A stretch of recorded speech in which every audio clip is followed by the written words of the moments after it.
নমস্কার বন্ধুরা, তোমরা দেখতে পাচ্ছ এটা একটা ফুলের বুকে তৈরি করেছি। প্রথমে A4 সাইজের কালারিং পেপারগুলোকে লম্বালম্বিভাবে কেটেছি এবং সেটাকে কাঁচি দিয়ে কুচি কুচি করে আড়াআড়িভাবে কেটে নিয়েছি। তারপর সেটাকে রোল করেছি। ভেতরের পেপারটা একটু ছোট করে কাটা এবং বাইরের ফুলের পাপড়িগুলো একটু পেপারটা বড় করে কাটা। সিম্পলি রোল করে নিয়েছি, ব্যাস আঠা দিয়ে আটকে দিয়েছি, হয়ে গেছে ফুল। এরপরে একের পর এক কালার কম্বিনেশন করে ফুলগুলো তৈরি করেছি।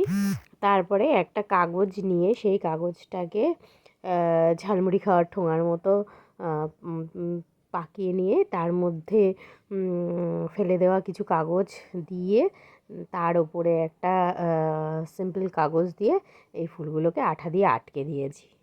সমগ্র কাজটা কেমন হয়েছে জানাতে ভুলো না কিন্তু। বাই।